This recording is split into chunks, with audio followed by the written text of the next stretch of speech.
వెంకటేశ్వర స్వామి వారు తని బయలుదేరి వచ్చారు. వచ్చి ఏమో అనంతాచార్యులు అనారోగ్యం తగ్గిందా అన్నారు. ఇటువైపు నుంచి అటువైపు తిరిగి పడుకున్నారు. ఆయన మాట్లాడకపోతే ఆయనే పాపం బల్ల లాక్కుని వెంకటేశ్వర స్వామి వారు కూర్చున్నారు. ఇవన్నీ యథార్థంగా జరిగిన సంఘటనలండి. ఓ బల్ల మీద కూర్చుని చెయ్యి పట్టుకుని అనంతాచార్యులు తగ్గలేదా, ఇంకా ఒంట్లో ఉష్ణం అన్నారు.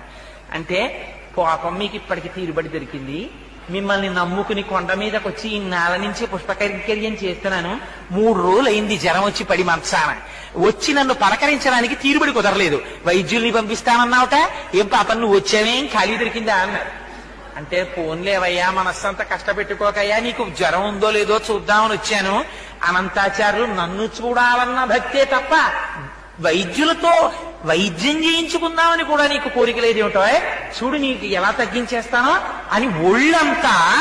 పాపం వెంకటేశ్వర స్వామి వారి వాత్సల్యం అంటే చూడండి, మనం ఒక్క అడుగేస్తే చాలు ఆయన 10 అడుగులు వేస్తాడు. ఒళ్ళంతా తడిమేర పడుకున్నటువంటి అనంతాచార్యులు వారిది. ఆయనకి జ్వరం అంతా తగ్గిపోయింది. లేచి నిలబడి గభాల కాళ్ళ మీద పడ్డారు. పడి స్వామి అలకొచ్చేసింది, ఏం చెయ్యమంటారు, ఎప్పటి నుంచో ఈ శరీరానికి ఉండిపోయిన ఉద్రేకం, అహంకారం, మీరొచ్చినా కూడా అంత కోపంగా మాట్లాడాను, మీరు రాలేదని మనస్సులో ఉన్నటువంటి వ్యగ్రత చేత అలా మాట్లాడాను, మరోలా అనుకోకండి స్వామి, నన్ను క్షమించండి అని ఆయన కాళ్ళ మీద పడ్డారు. అనంతాచార్యులు నిన్ను క్షమించడం ఏమిటో అని పొంగిపోయి కౌగిలించుకుని పాపం గుళ్ళోకి వెళ్ళారు వెంకటేశ్వర స్వామి గారు.